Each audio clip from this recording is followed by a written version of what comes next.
எரும மாடு மாதிரி வளர்ந்திருக்க ஒரு பலூனை கூட ஊத தெரியாதா அப்படின்னு ஒரு குழந்தை ஒரு காமெடியில சொல்லுவோம் இல்லையா? அந்த மாதிரி எம்எல்ஏ ஆகணும்னு ஆசைப்படுறீங்க. ஒரு ஃபார்ம கூட உங்களால முழுசா வந்து நிரப்பி குடுக்க தெரியாதா? ஃபார்ம ஒழுங்கா நிரப்ப தெரியல, வேட்பு மனுவ கூட ஒழுங்கா நிரப்ப தெரியல அப்படிங்கிற காரணத்தினால 234 விஜய்ல ஒரு விஜய தேர்தல் ஆணையமே தள்ளுபடி பண்ணியிருக்காங்க. ஆனா அது எதுவுமே நடக்கல. இது எல்லாமே தாவேக்கா மேல பரப்பக்கூடிய அவதூறுகள். இது ஒரு கட்டுக்கதை அப்படின்னு சிடிஆர் நிர்மல்குமார் அவர்கள் வந்து ஒரு முட்டு குடுத்திருக்கிறாரு. அது உண்மையா அப்படின்னு பார்க்கலாம். இன்னொரு பக்கம் விஜய் அவர்கள் வந்து தேர்தல் தேதி அறிவிச்சு முளையா வருவேன்னு சொல்லி ஆளையே காணலையே அப்படிங்கிறதுனால உருவ பொம்மையை வச்சு பிரச்சாரம் செஞ்சுட்டு இருந்தாங்க. அப்பவும் ஆள் வந்து வெளியே வரல. சரி இதுக்கு மேலேயும் பொறுக்க முடியாது அப்படின்னு சொல்லிக்கிட்டு ஜூனியர் ஆர்டிஸ்ட்டை வச்சு பிரச்சாரம் பண்ண ஆரம்பிச்சுட்டாங்க கொளத்தூர் தொகுதியில. சரி இதுக்கு மேல போச்சு அப்படின்னா எல்லை மீறி போயிரும், நம்ம தலையை மிஞ்சு போயிரும் அப்படின்னு சொல்லுவாங்க இல்லையா? அந்த காரணத்தினால விஜய் அவர்கள் வந்து இன்னைக்கு வெளியே வந்து பிரச்சாரமுமே செஞ்சிருக்கிறாரு. ஆரம்பத்துல பெரம்பூர்ல மட்டுமே செஞ்சுக்கிட்டு அதுக்கப்புறமா போனவர் தான் இன்னும் ஆளையே காணல, 1 மணி நேரம் பத்தாது அப்படின்னு சொல்லிக்கிட்டு பனையூர்ல இருந்தவர் இன்னைக்கு வந்து நெல்லையில அடிக்கிற வெயில்ல பல உண்மைகளை போட்டு உடைச்சிருக்கிறாரு. ஸோ என்ன அப்படிங்கிறதையும் விரிவாக பார்க்கலாம். Welcome to Mathimugam decode. நான் இசை.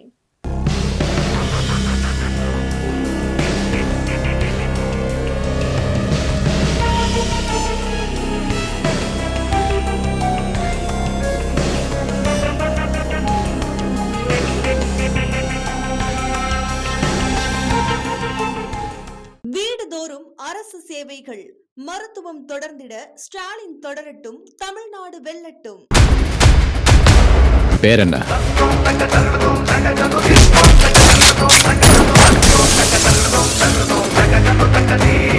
டயா பூஸ்டர் சுகரை கண்ட்ரோல் பண்ணும், உங்க ஆரோக்கியத்தை மீட்டு தரும். சர்க்கரையை கட்டுப்படுத்துறதுக்கான எளிமையான வழிமுறை, இயற்கையான வழிமுறை. அனைத்து மருந்து கடைகளிலும் கிடைக்கும். கடந்த மார்ச் 30 இருந்து ஏப்ரல் 6ஆம் தேதி வரைக்கும் இந்த சட்டமன்ற தேர்தலில் போட்டியிடுறவங்க வேட்பு மனுக்களை தாக்கல் செய்யலாம் அப்படின்னு தேர்தல் ஆணையம் அறிவிச்சிருந்தாங்க. அதன்படி எல்லா கட்சியினருமே வேட்பு மனுக்களை தாக்கல் செஞ்சுட்டு இருந்தாங்க. மொத்தமா 7600 வேட்பு மனுக்கள் தாக்கல் செய்யப்பட்டது. இதுல எல்லா கட்சிகளோட வேட்பாளர்களோட மனுக்களுமே ஏற்கப்பட்டது. ஆனா தாவேக்காவுல மட்டுமே 234 தொகுதிக்கு வேட்புமனு கொடுக்கப்பட்ட நிலைமையில அதுல வந்து ஒரு தொகுதி, அதாவது எடப்பாடி தொகுதியில எடப்பாடி பழனிசாமிக்கே தாவேக்கா வந்து சவால் விட்டாங்க. உங்க தொகுதியில நீங்க ஃபர்ஸ்ட் ஜெயிக்கிறீங்களா பாருங்க, உங்க தொகுதியில டெபாசிட்டை இழக்க வைக்கிறோம், தாவேக்கா தான் அங்க வந்து கொடி நிலைநாட்ட போகுது அப்படின்னு செங்கோட்டையன் அவர்கள் சவால்லாம் விட்டுருந்தாரு. உங்களுக்கு ஞாபகம் இருக்கும்னு நினைக்கிறேன். அந்த எடப்பாடி தொகுதியில போட்டியிடக்கூடிய தாவேக்கா வேட்பாளரோட மனுவை தேர்தல் ஆணையம் தள்ளுபடி பண்ணியிருக்காங்க. எதுக்கு தெரியுமா? எம்எல்ஏ ஆகணும் அப்படின்னு ஆசைப்படக்கூடிய கேண்டிடேட்டுக்கு அந்த வேட்பு மனுவை கூட ஃபில் பண்ண தெரியல அப்படிங்கிற ஒரு காரணத்தினால என்னப்பா இப்படி தப்பா ஃபில் பண்ணி வச்சிருக்கீங்களேன்னு சொல்லிக்கிட்டு அந்த மனுவை தள்ளுபடி பண்ணியிருக்காங்க. இதாச்சும் பரவாயில்ல, அருண்குமார் அவருடைய பேரு, இவருக்கு மாற்று அப்படின்னு சொல்லிக்கிட்டு இன்னொருத்தருமே வந்து வேட்பு மனு தாக்கல் பண்ணியிருந்தாரு. அவரோட மனுவையும் அதே காரணத்துக்காக தள்ளுபடி பண்ணியிருக்காங்க. அப்போ எடப்பாடி தொகுதியில இருக்கக்கூடிய அந்த வேட்பாளர்களுக்கு படிப்பறிவு இல்லையா, ஒரு ஃபார்மை ஃபில் பண்ண தெரியலையா, இல்லை அப்படின்னா பெரம்பூர்ல விஜய் அவர்கள் போட்டிடுறாரு அப்படிங்கிற காரணத்தினால அதிமுக போட்டியிடாம பாமகவுக்கு அந்த தொகுதியை பிரிச்சு கொடுத்ததுனால அந்த ஒரு நன்றி கடனுக்காக எடப்பாடி தொகுதியில எடப்பாடி ஜெயிக்கணும் அப்படிங்கிறதுக்காக இதை வந்து தாவேக்கா விட்டு கொடுத்தாங்களா அப்படிங்கிற ஒரு கேள்வியுமே இருக்கு. ஆனா உங்க நன்றி கடனுக்கு ஒரு அளவு இல்லாம போச்சுப்பா. அதுவும் எப்படின்னு பாருங்க, இவ்வளவு தப்பா ஃபில் பண்ணி கொடுத்துட்டாங்க. கொடுத்ததை நீங்க திருத்தி கொடுங்க அப்படின்னு சொல்லிக்கிட்டு தேர்தல் அதிகாரிகள் கூப்பிட்டாங்க அப்படின்னா அந்த வேட்பாளரை காணும். அதுல வர போஸ்டர் அடிச்சு விட்டாங்க, எங்க தாவேக்கா வேட்பாளர் அருண்குமாரை காணவில்லை அப்படின்னு சொல்லிக்கிட்டு.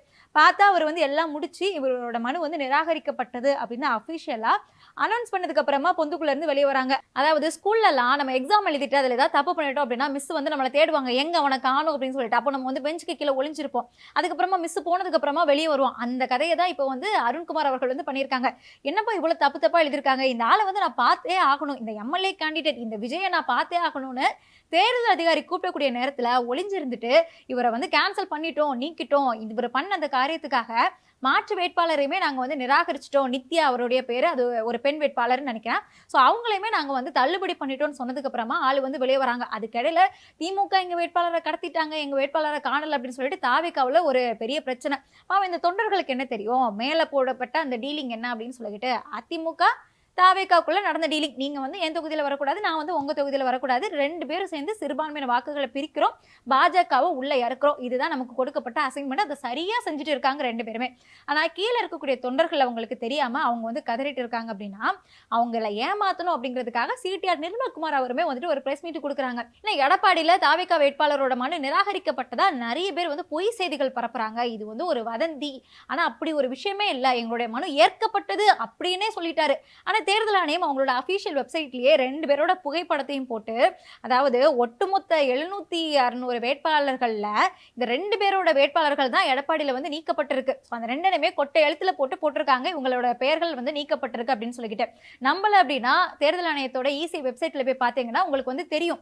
ஸோ இப்படி இருக்கும்போது முழு பூசணிக்காவை சோத்துல மறைச்ச மாதிரி எங்களோட வேட்பாளர்கள் நிராகரிக்கப்படலை அப்படின்னு சொல்லிக்கிட்டு அருண்குமார் அவர்கள் வந்து போய் சொல்லியிருக்காங்க. இது ஒரு பக்கம் இருக்க, இன்னொரு பக்கம் நம்ம ஆரம்பத்திலே பேசியிருந்தோம், விஜயோட உருவ பொம்மையை வச்சு திருச்சியில வந்து பிரச்சாரம் செஞ்சாங்க அப்படின்னு. திருச்சியில விஜய் வந்து நேரடியாக போட்டிடுறாரு, நிகழ் விஜய் கிடையாது, நேரடி விஜய் போட்டிடக்கூடிய தொகுதியிலேயே அவருடைய உருவ பொம்மையை வச்சு பிரச்சாரம் பண்ணக்கூடிய நிலைமையில தான் இருந்துட்டு இருக்கு. ஸோ விஜய் வெளியே வர மாட்டாரு அப்படின்னு முடிவு பண்ணதுனால அந்த போஸ்டர் எல்லாம் நிறைய பேர் வந்து கமெண்ட் பண்ணிட்டாங்க. என்னன்னா, இப்படி உருவ பொம்மையை வைக்கிறதுக்கு எத்தனையோ ஜூனியர் ஆர்டிஸ்டுகள் வந்து வேலை இல்லாம கஷ்டப்பட்டுட்டு இருக்காங்க, அதுல ஒரு ஆளை பிடிச்சி, அதுவும் இப்போ இன்ஸ்டாகிராம்ல எல்லாம் போனோம்னா விஜய் மாதிரி 1000 விஜய் சுத்திட்டு இருக்காங்க, ஸோ அதுல ஒரு ஆளை பிடிச்சி நீங்க வந்து வாய்ப்பு கொடுத்தீங்க அப்படின்னா பாவம் அவரும் நல்லா இருந்துட்டு போவாரு அப்படின்னு கமெண்ட் பண்ண. நம்ம தாவேக்காவினர் தான் கமெண்ட் பார்த்து வளரக்கூடிய கட்சி இல்லையா, சோஷியல் மீடியா கட்சி, அதனால அந்த கமெண்ட்டை பார்த்துட்டு இன்னைக்கு வந்து உண்மையாவே ஒரு ஜூனியர் ஆர்டிஸ்ட்டை பிடிச்சி விஜயோட வேஷத்தை போட்டு கொளத்தூர்ல வந்து பிரச்சாரத்தை மேற்கொண்டுட்டு இருக்காங்க. ஸோ இந்த நிலைமை வந்து நீடிச்சு அப்படின்னா தாவேக்கா வந்து அவ்வளோதான் ஒட்டு மொத்தமாக காலி ஆகிரும் அப்படிங்கிறதுனால அண்ணன் வந்து மெதுவாக பணியூர்ல இருந்து இன்னைக்கு வெளியே வந்திருக்கிறாரு, நெல்லையில் வந்து பிரச்சாரம் செஞ்சிருக்கிறாரு. அதாவது பெரம்பூர்ல வெயில் தாங்க முடியல, வெள்ளிவாக்கத்துல வெயில் தாங்க முடியல, டி நகர்ல வெயில் தாங்க முடியல, சென்னையிலேயே அடிக்கக்கூடிய வெயிலை தாங்க முடியாத அண்ணனை இன்னைக்கு நெல்லையில கூட்டு போய் 1 மணி நேரம் பிரச்சாரம் பண்ண விட்டுருக்காங்க. எவ்வளவு பெரிய கொடுமை பாருங்க. அந்த வெயில் தாங்க முடியாம பல விஷயங்களை உளறி வச்சிருக்காரு. என்னன்னா, தாவேக்கா தொண்டர்கள் வந்து அவங்க ஓட்டை வீணாக்காதீர்கள் அப்படின்னு சொல்லிட்டு கெஞ்சி கேட்டிருக்கிறாரு. இதை தான் நாங்க ஆரம்பத்துல இருந்தே சொல்லிட்டு இருக்கோம், தாவேக்கா தொண்டர்கள் தாவேக்காவுக்கு ஓட்டு போட்டு உங்களோட ஓட்டுகளை வீணாக்காதீங்க. முதல் தலைமுறையோட ஓட்டு அப்படிங்கிறது எவ்வளவு பவர்ஃபுல்லானது அப்படிங்கிறது அவங்களுக்கு தெரியுமா தெரியாதான்னு தெரியல. ஸோ உங்க ஓட்டுகளை அண்ணன் சொன்ன மாதிரியே தாவேக்காவுக்கு போட்டு வீணாக்காதீங்க. இன்னொரு பக்கம் என்னன்னா, முழுக்க முழுக்க ஊழல் ஆட்சியாமா, அதைத்தான் நாங்களும் சொல்றோம், அது ஊழல் ஆட்சி கிடையாது, ஊழல் கட்சி. முழுக்க முழுக்க தாவேக்கா அப்படிங்கிறது ஒரு ஊழல் கட்சி. அண்ணன் என்னடான ஒரு பக்கம் வருமான வரி உச்சத்துல இருந்து வந்தேன், உங்களுக்காக வந்த 200 கோடியை விட்டு வந்தேன், 200 கோடி ஆனா ஒட்டுமொத்த சொத்து 410 கோடி, அது வேற கதை இருந்துட்டு போட்டோம், ஆனா அந்த 200 கோடியை விட்டுட்டு உங்களுக்காக வந்த அப்படின்னு சொல்லக்கூடிய அண்ணன் வெறும் 1.5 கோடி ரூபாய் புலி படத்துல வரி ஏய்ப்பு செஞ்சதை இன்னும் கட்டாம சுத்திட்டு இருக்கிறாரு. மக்கள் வரி பணமாச்சே, அண்ணன் எதுக்கு கட்டணும்? அவங்க வரி பணத்தை ஆட்டையை போட்டு பழகினவருக்கு எப்படி அவங்க வரி பணத்தை கட்டுறதுக்கு மனசு வரும்? இதுல வேற ஒரு டைலாக், எல்லாத்துக்கும் இது எலெக்ஷன், நமக்கு மட்டும் இது எமோஷன். அதுவும் விஜய் வந்து ஏதாவது பிரச்சனை வந்துட்டு அப்படின்னா மக்கள் வந்து கண் கலங்கிருவாங்களாமா. அது என்னமோ உண்மைதான். விஜய்க்கு வந்து சின்னதா அதாவது விஜய் வண்டியில விழுந்து யாராவது செத்து போனா கூட ஐயோ விஜய்க்கு ஒன்றும் ஆகலையே அப்படின்னு கேட்கக்கூடிய அளவுல தற்கொலைகள் இருக்கதான் செய்யறாங்க. இது வந்து நிதர்சனமான உண்மை. ஆனா மக்களுக்கு ஒண்ணு அப்படின்னா விஜயோட கண்ணு கலங்கிருமாமா, இதைதான் ஏத்துக்கவே முடியாது. ஏன்னா கரூர்ல 41 பேரோட உயிர் வந்து போச்சு. அந்த மரணத்துக்கு ஒரு துளி கண்ணீர் கூட விடாம அந்த 41 பேரோட குடும்பத்தை பனையூருக்கு அழைச்சிட்டு வந்து ஒரு ஏசி மண்டபத்தை புக் பண்ணி ஏசி பங்களால வச்சு ஆறுதல் சொன்ன ஒரே ஒரு பெருமை தமிழகத்துல இல்ல, உலகத்திலேயே விஜய்க்கு மட்டும்தான் வரும். ஸோ இப்படி ஒரு காரியத்தை செஞ்சு அவங்களோட தொண்டர்களை அசிங்கப்படுத்தின விஜய்க்கு வந்துட்டு மக்களுக்கு ஏதாவது ஒரு பிரச்சனைனா கண் கலங்கிருமாமா. சரி, மக்களுக்கு ஏதாவது ஒரு பிரச்சனைனா கண் கலங்கும் இல்லையா? இன்னைக்கு நெல்லை மாவட்டத்துல பிரச்சாரம் செஞ்சிருக்கிறாரு. நெல்லை மாவட்டத்துல சாதிய கொடுமைகள் வந்து எந்த அளவுக்கு இருக்கும் அப்படிங்கிறது நம்ம நியூஸ் பாக்குறவங்களுக்கே தெரியும். இப்ப நான்லாம் அந்த பேக்ரவுண்ட்ல இருந்து வந்த பொண்ணு தான். அத்தனை பிரச்சனைகள் இருக்கும்போது 1 மணி நேரம் அவருக்கு டைம் கொடுத்துருக்காங்க அப்படின்னா, அரை மணி நேரம் நீங்க பேசுறீங்க அப்படின்னா ஒரு இடத்துலயாவது அந்த பிரச்சனையை அட்ரஸ் பண்ணியிருக்காரா? நீங்க சேலத்துக்கு போகும்போது அங்க வந்து மஞ்சள் ஃபேமஸ், நாமக்கலுக்கு போகும்போது முட்டை ஃபேமஸ்னு சாட் ஜிபிடியை பார்த்தாது பேசிட்டு இருந்தாரு. அதையும் கிண்டல் பண்ணி இப்ப அதை கூட பாக்குறது இல்லை போல. ஏன்னா சாட் ஜிபிடியில கேட்டிருந்தா கூட நெல்லை மாவட்டத்துல என்னென்ன பிரச்சனை இருக்கு அப்படின்னு கேட்டோம்னா ஜாதிய பிரச்சனைகள் தான் முக்கியமா இருக்குங்கிறத அதுவே எடுத்து சொல்லும். ஸோ அந்த பிரச்சனையை பத்தி இது வரைக்கும் எந்த ஒரு வாயுமே திறக்கல. அப்படி இருக்கும்போது மக்கள் பிரச்சனைக்காக இவர் வந்து கண்ணு கலங்குமா?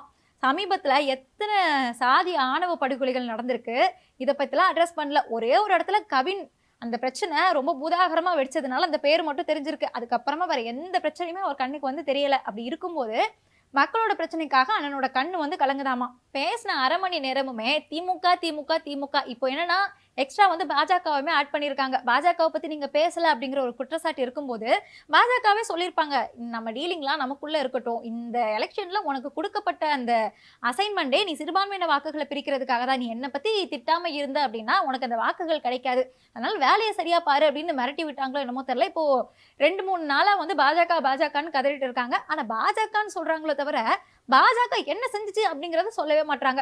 எப்ப இந்த எஃப்சிஆர்ஏ பத்தி பேசலாம், இல்ல அப்படின்னா அவங்க கொண்டு வந்த சிஏஏ பத்தி பேசலாம், ஏன்னா வக்ஃபு வாரியத்தை பத்தி பேசலாம், சிறுபான்மையினர்களோட ஓட்டுகளை தானே நீங்க குறி வைக்கிறீங்க.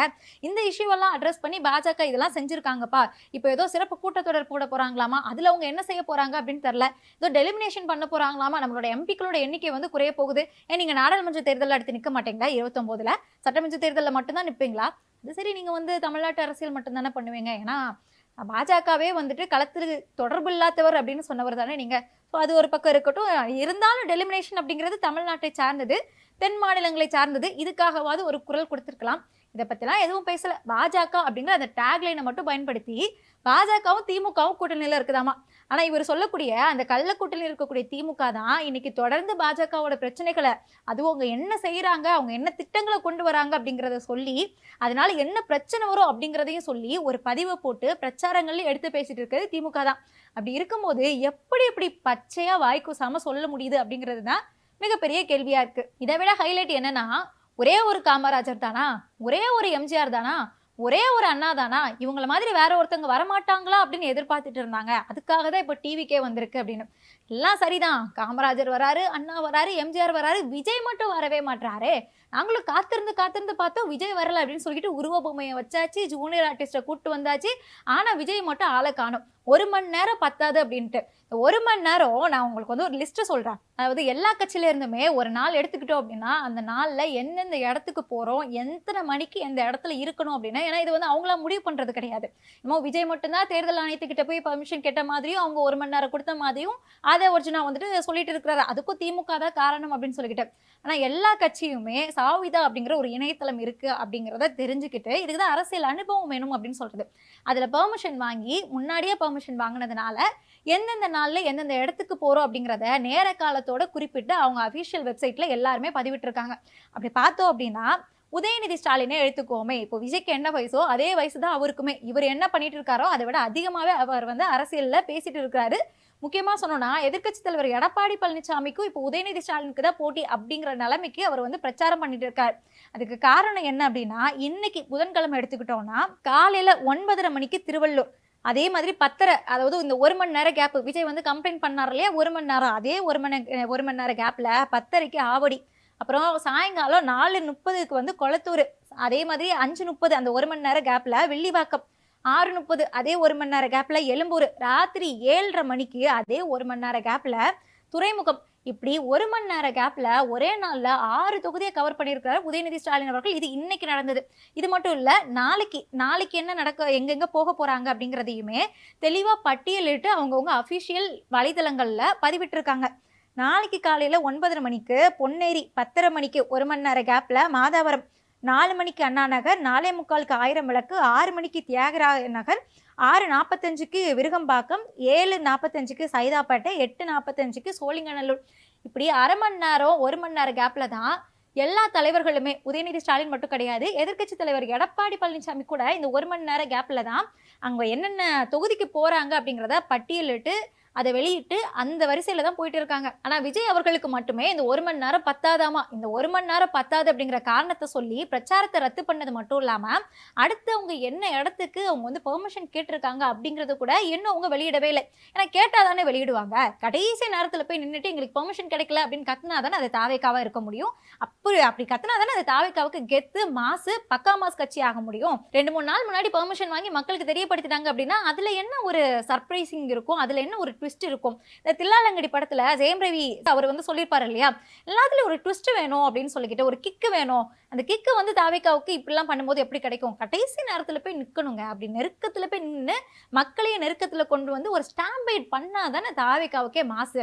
அதனால அவங்க வந்து இந்த மாதிரி விஷயங்கள்லாம் அவங்க வெளியிடவே மாட்டாங்க, அவங்க வந்து முன்னாடியே கேட்கவும் மாட்டாங்க. என்ன சொல்ல போனோம் அப்படின்னா, விஜய் அவர்கள் எங்கெங்க போவார் அப்படின்னு அவர் சொல்லல அப்படின்னா நமக்கு தெரியும். நான் அடிச்சு சொல்றேன். இப்ப நான் சொல்லக்கூடிய அந்த 5 இடங்கள்ல மட்டும் தான் விஜய் அவர்கள் வந்து பிரச்சாரம் செய்ய போறாரு.